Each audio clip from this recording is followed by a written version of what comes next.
Langit di ufuk barat memerah, seolah-olah menangis bersama hati Ayu yang terasa remuk. Di beranda rumah sederhana mereka di pinggiran kota, Ayu berdiri memeluk tubuhnya sendiri, mencoba menahan dingin yang bukan hanya datang dari angin sore, tetapi juga dari rasa takut yang mencengkeram jiwanya. Di depannya, Bima, suaminya, seorang perwira TNI yang gagah, sedang memasukkan beberapa pakaian ke dalam tas militer berwarna hijau tua. Besok pagi, ia akan berangkat ke Papua untuk tugas selama setahun. Tugas yang penuh risiko, yang bahkan Bima sendiri tak bisa menjamin akan membawanya pulang dengan selamat. Ayu, aku tahu ini berat, kata Bima dengan suara parau. Matanya menatap tas di tangannya seolah tak sanggup menatap wajah istrinya. Tapi aku percaya kamu kuat, kamu selalu kuat. Ayu ingin menjawab, ingin berteriak bahwa ia tidak kuat, bahwa ia takut kehilangan Bima, takut ditinggal sendirian di rumah, yang kini terasa terlalu besar. Tapi kata-kata itu tersangkut di tenggorokannya. Ia hanya mengangguk pelan, air matanya jatuh tanpa suara ke lantai kayu. Malam itu, Adi datang ke rumah mereka. Adi, sahabat Bima sejak masa kuliah, seorang polisi berpangkat inspektur yang dikenal tegas namun hangat. Wajahnya yang berkulit sawo matang selalu tampak tenang. Tapi malam ini, ada keraguan di matanya saat ia duduk di ruang tamu, memegang cangkir kopi yang sudah dingin. Bima, kamu yakin aku yang harus jagain Ayu? Tanya Adi. Suaranya rendah, hampir seperti bisikan. Maksudku, keluargamu di Solo bisa? Tidak, Adi. Potong Bima cepat. Keluargaku jauh, dan Ayu butuh seseorang yang bisa diandalkan di sini. Kamu saudara buatku. Aku percaya sama kamu lebih dari siapapun. Ayu, yang sedang menyeduh teh di dapur, mendengar percakapan itu. Tangannya gemetar, dan sendok kecil di tangannya jatuh ke meja dengan bunyi kecil. Ia tahu Bima hanya ingin melindunginya, tapi ada sesuatu dalam nada suara Adi yang membuat jantungnya berdegup tak nyaman. Mungkin hanya perasaan, pikirnya, mencoba menepis firasat buruk itu. Malam semakin larut, dan Bima menggenggam tangan Ayu erat-erat di hadapan Adi. Adi, aku titipkan Ayu padamu. Jaga dia seperti kamu menjaga hidupmu sendiri. Janji? Adi menatap Bima, lalu melirik Ayu sekilas. Ada sesuatu di matanya yang sulit dibaca, seperti badai yang disembunyikan di balik ketenangan. Janji, katanya akhirnya. Suaranya berat. Pagi itu, saat matahari baru muncul di cakrawala, Bima berpamitan. Ayu memeluknya erat. Air matanya membasahi seragam loreng suaminya. Kamu harus pulang, Bima. Aku tunggu kamu, bisiknya, suaranya pecah. Bima mencium kening Ayu, lalu menoleh ke Adi yang berdiri di belakang. Jaga dia, Di. Adi hanya mengangguk, tapi tatapannya tak lepas dari Ayu, yang masih menangis di pelukan Bima. Hari-hari setelah kepergian Bima terasa seperti kabut tebal bagi Ayu. Rumah yang dulu penuh tawa kini sunyi. Adi, setia pada janjinya, sering datang untuk memastikan Ayu baik-baik saja. Ia membawa bahan makanan, membantu memperbaiki keran yang bocor, atau sekadar duduk bersama Ayu di beranda, mendengarkan keluh kesahnya. Awalnya, Ayu merasa terhibur. Adi adalah pengingat akan Bima, seseorang yang mengenal suaminya lebih dari siapapun. Namun, seiring waktu, kunjungan Adi mulai terasa berbeda. Ia sering datang terlalu malam, dengan alasan kebetulan lewat setelah tugas di kantor polisi. Sorot matanya saat menatap Ayu mulai berubah. Bukan lagi penuh empati, tetapi ada kehangatan yang terlalu dalam, yang membuat Ayu merasa tak nyaman. Ayu mencoba mengabaikannya, berpikir bahwa ia hanya paranoid karena kesepian. Suatu malam, hujan deras mengguyur kota. Ayu duduk di sofa, memeluk bantal. Ketika Adi muncul di depan pintu, basah kuyup. Ayu, maaf, mobilku mogok di dekat sini. Boleh numpang keringin diri? Katanya, suaranya lembut. Ayu ragu, tapi ia tak tega membiarkan Adi kedinginan. Ia mengangguk dan membiarkan Adi masuk. Malam itu, mereka berbincang seperti biasa, tapi ada ketegangan di udara. Adi duduk terlalu dekat, dan ketika tangannya tanpa sengaja menyentuh tangan Ayu, ia tak segera menariknya. Ayu, kata Adi pelan, suaranya hampir tenggelam oleh suara hujan. Kamu tahu, aku selalu kagum sama kamu. Bima beruntung punya istri sepertimu. Ayu menegang. Ia menarik tangannya perlahan, mencoba tersenyum untuk meredakan suasana. Adi, jangan bilang gitu. Kamu tahu Bima segalanya buatku. Adi tersenyum pahit, tapi matanya tak lepas dari wajah Ayu. Aku tahu, tapi kadang aku mikir, andai aku yang ketemu kamu duluan. Saat itu, hati Ayu seperti terhenti. Ia bangkit dari sofa, berusaha menjaga jarak. Adi, kamu sahabat Bima. Jangan buat ini jadi salah. Adi menunduk, seolah menyesali kata-katanya. Maaf Ayu, aku nggak bermaksud. Aku cuman ingin kamu tahu aku peduli sama kamu. Malam itu, Adi pulang, tapi kata-katanya terus bergema di pikiran Ayu. Ia merasa bersalah karena meragukan Adi, tapi di saat yang sama, ia tak bisa menyangkal firasat buruk yang semakin kuat. Di Papua, Bima sedang berjuang untuk hidup. Sementara di rumah, Ayu mulai merasa bahwa janji suci yang ia pegang teguh mungkin sedang berada di ujung tanduk. Hujan tak juga reda di kota kecil itu, seolah-olah langit ikut meratapi kegelisahan yang kini merayap di hati Ayu. Sejak malam ketika Adi mengucapkan kata-kata yang tak seharusnya, Ayu tak bisa tidur nyenyak. Setiap kali ia memejamkan mata, bayang-bayang Bima di Papua, berjuang di tengah hutan lebat, atau menghadapi bahaya yang tak terucapkan, bercampur dengan sorot mata Adi yang penuh makna. Ayu merasa seperti terjebak dalam labirin, di mana setiap langkah yang ia ambil terasa salah. Pagi itu, Ayu duduk di meja makan, menatap secangkir teh yang sudah dingin. Surat dari Bima yang tiba seminggu lalu tergeletak di sampingnya. Tulisan tangan suaminya yang rapi namun penuh coretan membuat hatinya perih. Bima menulis tentang tugasnya, tentang betapa ia merindukan Ayu, dan tentang harapannya untuk pulang dengan selamat. Aku tahu kamu kuat Ayu, aku selalu berdoa untukmu, tulis Bima di baris terakhir. Ayu mengusap air mata yang mengalir tanpa izin, merasa bersalah karena pikirannya kini ternoda oleh keraguan terhadap Adi. Pintu depan berderit, dan Adi muncul dengan senyum canggung. Ia membawa sekantong sayuran segar, alasan yang selalu ia gunakan untuk berkunjung. Pagi Ayu, aku bawa ini dari pasar. Kamu suka bayam kan? Katanya. Suaranya berusaha riang, tapi ada nada hati-hati di dalamnya. Ayu mengangguk, berusaha tersenyum. Terima kasih Adi. Kamu nggak perlu repot-repot, aku bisa belanja sendiri.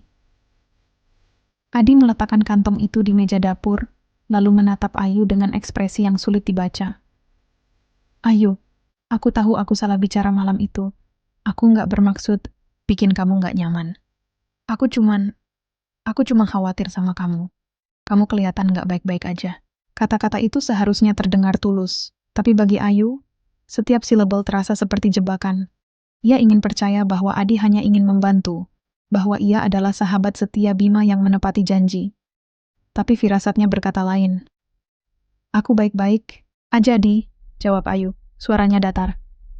Aku cuma kangen Bima. Adi mengangguk, tapi matanya tak lepas dari wajah Ayu.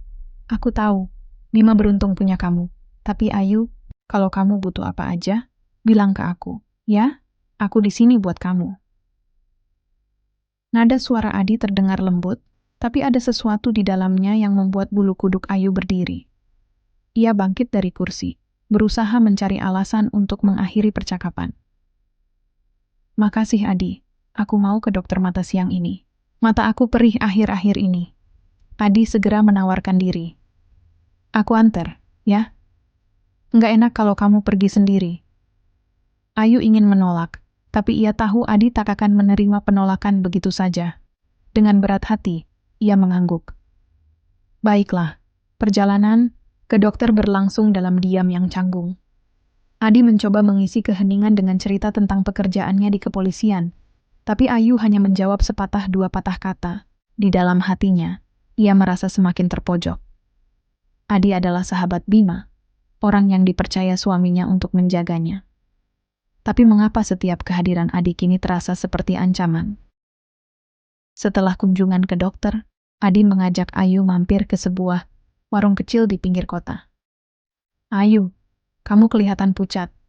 Makan dulu, biar aku traktir," katanya. Suaranya penuh perhatian. Ayu ingin pulang, ingin mengunci diri di rumah dan menjauh dari Adi. Tapi ia merasa tak punya pilihan. Ia duduk di bangku kayu warung itu, menatap semangkuk soto ayam yang dipesan Adi untuknya, tapi nafsu makannya hilang. Adi, di sisi lain, tampak rileks, bercanda dengan pemilik warung, dan sesekali melirik Ayu dengan senyum yang terlalu hangat. "Ayu, kamu ingat nggak, dulu kita pernah makan bareng sama Bima di warung kayak gini?" kata Adi tiba-tiba, suaranya penuh nostalgia.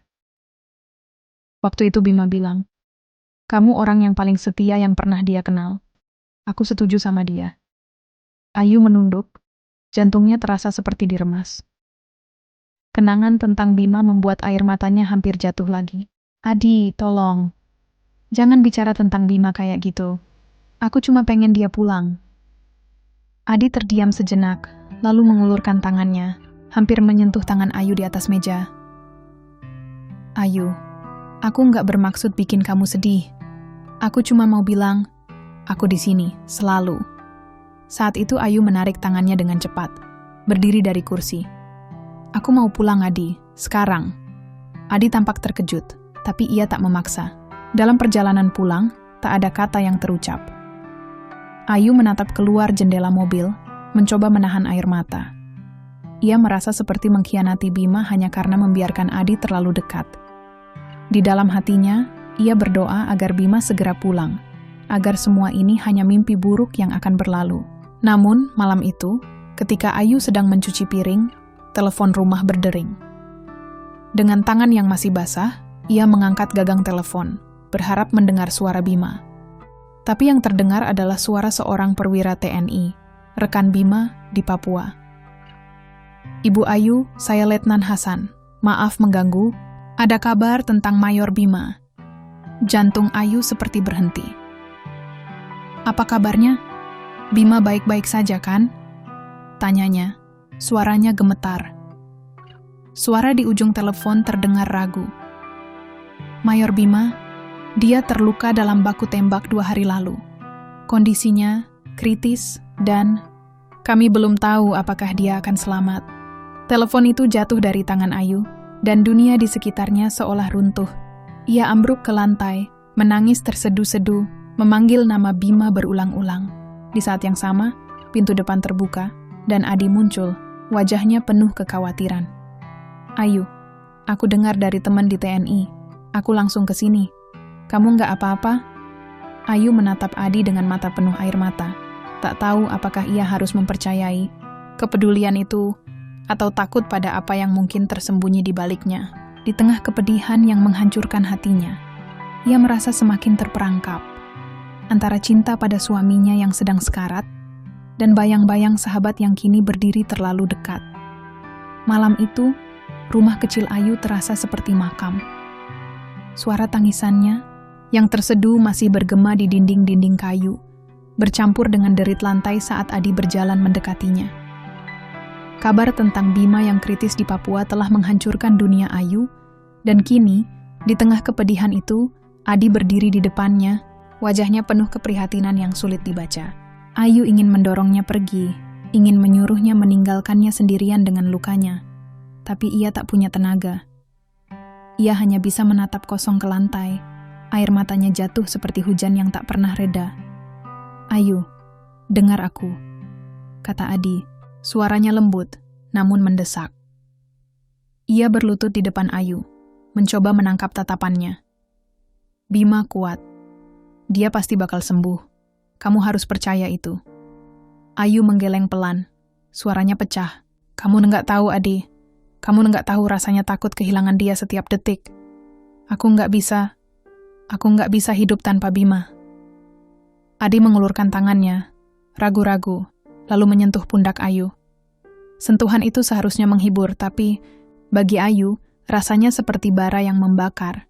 Ia menarik diri, memeluk tubuhnya sendiri, seolah mencoba melindungi sisa-sisa hatinya yang masih utuh. "Adi, tolong, pulang. Aku perlu sendiri sekarang."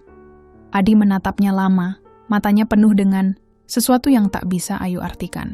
Campuran antara rasa bersalah dan sesuatu yang lebih gelap. Akhirnya ia mengangguk dan berdiri. "Baiklah Ayu, tapi kalau kamu butuh apa aja, telepon aku nggak jauh." Pintu tertutup di belakang Adi, dan Ayu ambruk ke sofa, menangis hingga tenggorokannya terasa perih. Gambar Bima, senyumnya yang hangat, suaranya yang selalu menenangkan, berputar di pikirannya, bercampur dengan ketakutan bahwa ia mungkin tak akan pernah melihatnya lagi. Di tengah kepedihan itu, ia merasa semakin kesepian, terisolasi dari dunia, dan yang lebih buruk, ia mulai meragukan dirinya sendiri. Mengapa ia tak bisa sepenuhnya mempercayai Adi? Mengapa setiap kebaikan Adi terasa seperti topeng yang menyembunyikan niat lain?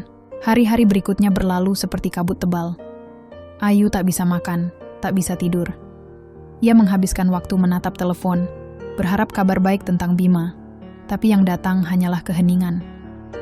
Adi terus muncul, membawa makanan atau sekadar duduk bersamanya dalam diam. Ayu ingin menolak kehadirannya, tapi ia terlalu lemah, terlalu rapuh untuk menghadapi kesendirian. Adi adalah satu-satunya jangkar yang tersisa, meskipun jangkar itu terasa seperti belenggu. Suatu sore, saat matahari tenggelam di balik bukit, Adi datang dengan wajah yang lebih serius dari biasanya. Ia membawa sebotol air mineral dan sekotak obat penenang yang diresepkan dokter untuk Ayu. "Ayu, kamu harus jaga kesehatan. Bima nggak akan mau lihat kamu kayak gini," katanya, meletakkan obat itu di meja. Ayu menatap obat itu dengan mata kosong. "Aku nggak butuh obat, Adi. Aku butuh Bima pulang." Adi duduk di sebelahnya, terlalu dekat, dan kali ini Ayu tak punya tenaga untuk menjauh. "Aku tahu, Ayu. Tapi kamu nggak bisa terus begini. Kamu harus hidup untuk Bima, untuk dirimu sendiri."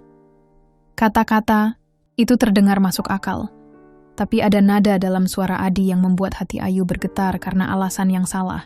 Ia menoleh, dan untuk pertama kalinya, ia benar-benar melihat Adi, bukan sebagai sahabat Bima, tapi sebagai pria yang kini menatapnya dengan intensitas yang tak lagi bisa disembunyikan. "Adi," katanya pelan, suaranya gemetar. "Kenapa kamu selalu di sini? Kenapa kamu nggak kasih aku ruang?" Adi terdiam, wajahnya menegang. Lalu, dengan suara yang hampir tak terdengar, ia berkata, "Karena aku nggak bisa ninggalin kamu, Ayu. Aku peduli sama kamu, lebih dari yang seharusnya." Waktu seolah berhenti. Ayu merasa dadanya sesak, seperti ada tangan tak terlihat yang mencekiknya. Ia bangkit dari sofa, mundur beberapa langkah, matanya penuh ketakutan dan kemarahan. "Adi, kamu tahu Bima lagi berjuang hidup di sana. Kamu sahabatnya. Kamu janji sama dia untuk jaga aku, bukan kayak gini." Adi berdiri, wajahnya memerah, campuran antara rasa bersalah dan frustrasi. "Ayu, aku nggak bermaksud nyakitin kamu atau Bima. Tapi aku manusia, Ayu. Aku nggak bisa bohong sama perasaanku. Setiap kali aku lihat kamu, aku cuma pengen lindungin kamu, bikin kamu bahagia. Sesuatu yang Bima nggak bisa lakuin sekarang." Kata-kata itu seperti pisau yang menusuk hati Ayu. Ia menampar Adi, tangannya gemetar, air matanya mengalir deras. "Kamu nggak punya hak bilang gitu. Bima suamiku. Kamu cuma penutup janji yang dia percaya." Adi tak bergerak, hanya menatap Ayu dengan mata yang penuh luka. "Maaf Ayu," bisiknya akhirnya. "Aku salah. Aku bakal pergi." Tapi saat Adi berbalik menuju pintu, telepon rumah berdering lagi. Dengan tangan gemetar, Ayu mengangkatnya, berharap kabar baik. Suara Letnan Hasan kembali terdengar. Kali ini lebih berat. "Ibu Ayu, saya menyesal harus bilang ini. Mayor Bima, dia nggak selamat. Dia meninggal pagi ini karena luka-lukanya." Dunia Ayu runtuh sepenuhnya. Telepon jatuh dari tangannya, dan ia jatuh ke lantai, menjerit dengan suara yang tak lagi manusiawi. Adi berbalik, wajahnya pucat, dan tanpa berpikir, ia berlari ke arah Ayu, memeluknya erat. "Ayu, aku di sini. Aku di sini, katanya berulang-ulang, tapi Ayu tak mendengar apa-apa. Yang ia rasakan hanyalah kehampaan, seperti lubang hitam yang menelan seluruh hidupnya. Di tengah pelukan Adi, Ayu merasa jijik pada Adi, pada dirinya sendiri, pada dunia yang telah merenggut Bima. Tapi ia terlalu lemah untuk mendorong Adi pergi. Malam itu, dalam kepedihan yang tak terucapkan, batas antara kenyamanan dan pengkhianatan mulai kabur, dan Ayu tahu bahwa apapun yang terjadi selanjutnya akan meninggalkan luka yang tak pernah sembuh. Hujan telah berhenti, tapi dunia Ayu tetap kelabu. Kematian Bima bukan hanya merenggut suami yang ia cintai, tetapi juga setiap serpih harapan yang pernah ia pegang. Rumah kecil mereka, yang dulu penuh tawa dan mimpi, kini seperti kuburan yang menyimpan kenangan yang terlalu sakit untuk disentuh. Ayu duduk di sudut kamar, memeluk seragam loreng Bima yang masih berbau keringat dan parfumnya. Setiap tarikan napas terasa seperti menghirup pecahan kaca, dan setiap detik terasa seperti pengingat bahwa ia kini sendirian. Adi masih datang, hampir setiap hari, dengan alasan yang semakin sulit diterima akal. Ia membawa makanan, membantu mengurus dokumen kematian Bima, atau sekadar duduk di ruang tamu, menatap Ayu dengan mata yang penuh kepedihan dan sesuatu yang lebih dalam. Sesuatu yang membuat Ayu merasa seperti buruan yang terperangkap. Ayu tahu ia seharusnya menyuruh Adi pergi, memutuskan semua kontak, tapi ia terlalu rapuh. Kehadiran Adi, meskipun penuh bahaya, adalah satu-satunya yang mencegahnya tenggelam sepenuhnya dalam kegelapan. Malam itu, saat bulan purnama menerangi langit, Adi muncul di depan pintu dengan wajah yang lebih lelah dari biasanya. Matanya merah, seolah ia baru saja menangis atau tak tidur selama berhari-hari. "Ayu, aku bawa sup ayam. Kamu harus makan," katanya, suaranya parau. Ayu, yang duduk di sofa dengan mata kosong, hanya mengangguk lemah. Ia tak punya tenaga untuk menolak atau berdebat. Adi masuk, meletakkan mangkuk sup di meja, lalu duduk di sebelahnya, menjaga jarak tapi tetap terlalu dekat untuk kenyamanan Ayu. "Ayu, aku tahu kamu nggak mau dengar ini, tapi aku nggak bisa lihat kamu terus begini. Kamu harus hidup lagi." "Hidup?" Ayu menoleh, suaranya pahit, hampir seperti tawa yang patah. "Bima mati, Adi. Bagian terbesar dari hidupku hilang. Kamu pikir aku bisa pura-pura semuanya baik-baik aja?" Adi menunduk, tangannya mengepal di pangkuannya. "Aku tahu aku nggak bisa gantiin Bima. Tapi aku di sini, Ayu. Aku selalu di sini. Aku sayang sama kamu." Kata-kata itu seperti petir di tengah keheningan. Ayu menatap Adi, matanya melebar, campuran antara kemarahan, ketakutan, dan kepedihan yang tak terucapkan. "Jangan, Adi," bisiknya, suaranya gemetar. "Jangan bilang itu. Kamu nggak punya hak. Bima baru aja pergi, dan kamu sahabatnya." Adi bangkit, wajahnya memerah, suaranya naik untuk pertama kalinya. "Aku tahu aku salah, Ayu. Tapi aku nggak bisa bohong sama perasaanku. Aku lihat kamu setiap hari, hancur, sendirian, dan aku cuma pengen bikin kamu tersenyum lagi. Apa salahnya kalau aku sayang sama kamu?" Ayu berdiri, mundur, hingga punggungnya menyentuh dinding. "Salah, Adi. Semuanya salah. Bima percaya sama kamu. Aku percaya sama kamu. Tapi kamu cuma nunggu dia pergi supaya bisa bilang ini, kan?" Adi menggeleng, matanya berkaca-kaca. "Bukan gitu, Ayu. Aku nggak pernah mau Bima mati. Dia saudaraku. Tapi aku nggak bisa kendalikan apa yang aku rasain. Aku cuma pengen kamu tahu. Aku bakal jaga kamu, apapun yang terjadi."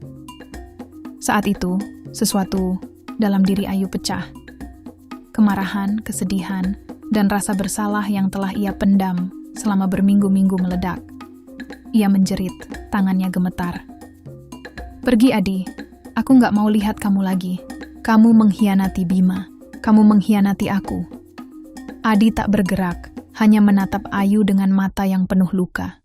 Lalu, dengan suara yang hampir tak terdengar, ia berkata, "Aku nggak akan nyakitin kamu, Ayu. Tapi aku nggak akan pergi. Kamu butuh aku, meskipun kamu nggak mau akui. Malam itu, Adi meninggalkan rumah, tapi kata-katanya terus bergema di pikiran Ayu. Ia ambruk ke lantai, menangis hingga tak ada air mata yang tersisa. Ia merasa kotor, seolah kehadiran Adi telah mencemari kenangan suci yang ia miliki dengan Bima. Tapi di sudut hatinya, ada ketakutan yang lebih dalam.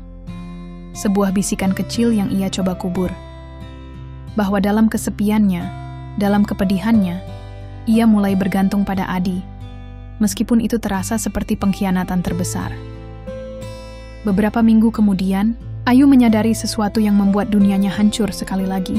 Tubuhnya berubah, mual di pagi hari, kelelahan yang tak wajar, dan keterlambatan yang tak bisa diabaikan.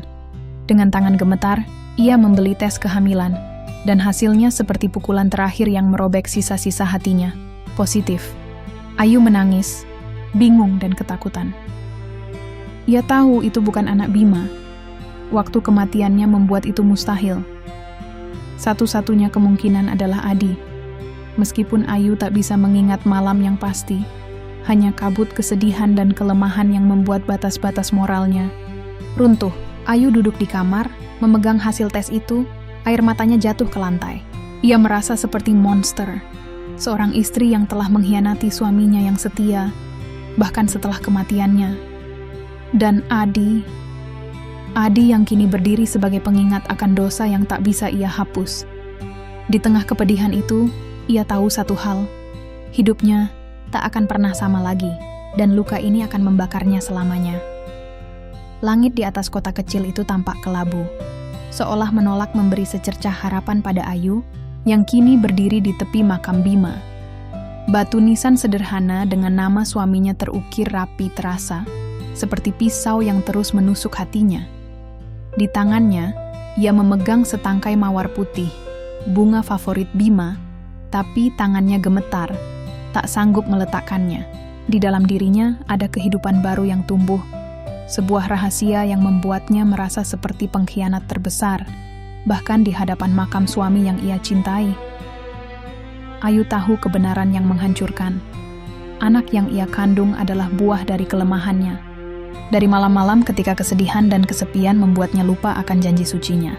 Adi, sahabat yang dipercaya Bima, telah menjadi bayang-bayang yang menghantui setiap langkahnya.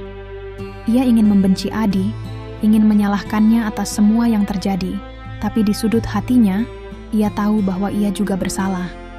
Dan itulah yang paling menyiksa, rasa bersalah yang seperti racun, meracuni setiap detik hidupnya.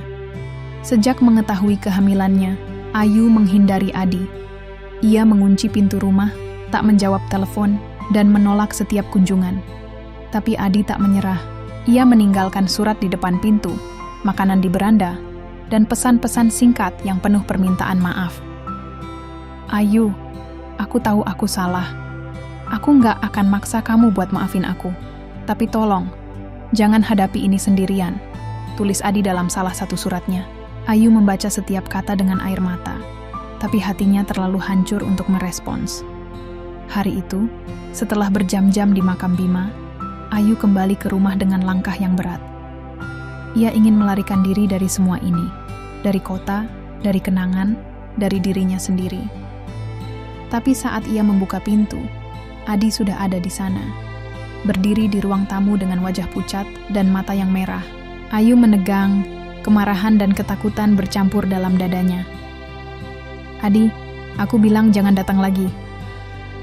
Bentaknya, suaranya pecah. Adi mengangkat tangannya, seolah memohon untuk didengar. Ayu, dengar aku dulu. Aku tahu aku nggak pantas ada di sini. Aku tahu aku mengkhianati Bima, mengkhianati kamu. Tapi aku nggak bisa ninggalin kamu kayak gini. Aku tahu tentang anak itu.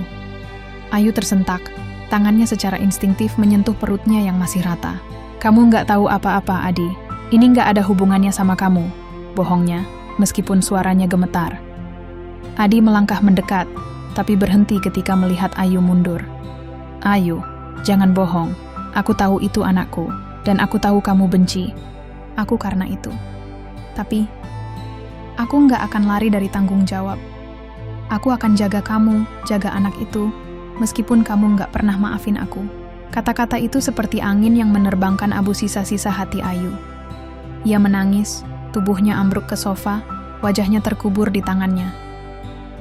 "Kamu nggak ngerti, Adi.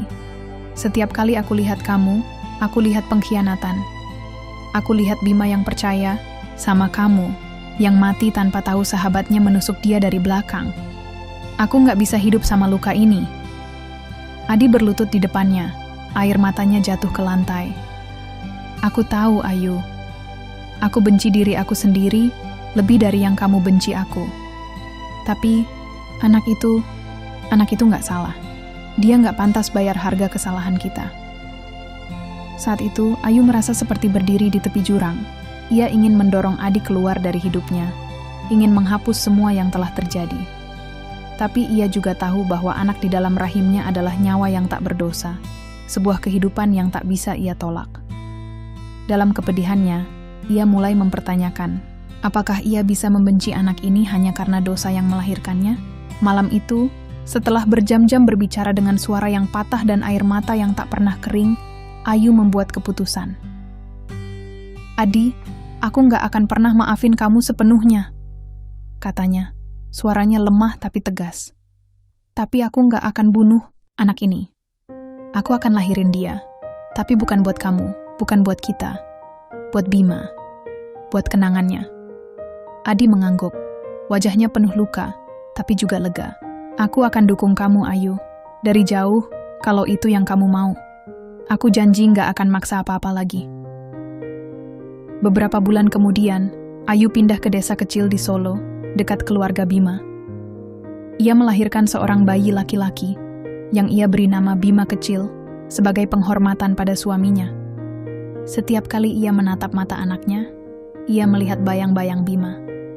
Meskipun ia tahu kebenaran yang pahit, Adi menepati janjinya, mengirimkan bantuan tanpa pernah muncul di depan Ayu, hidup dalam bayang-bayang rasa bersalah yang tak pernah reda.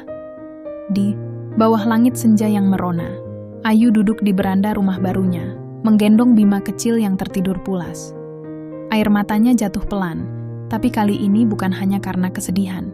Ada secercah damai di hatinya, sebuah pengampunan yang ia berikan bukan untuk Adi, bukan untuk dirinya sendiri, tapi untuk anak yang kini menjadi alasan ia bertahan. Bima mungkin telah pergi, tapi cinta mereka hidup dalam setiap detak jantung anak ini, dan itu cukup untuk membuat Ayu melangkah maju, meskipun luka di hatinya tak pernah benar-benar sembuh.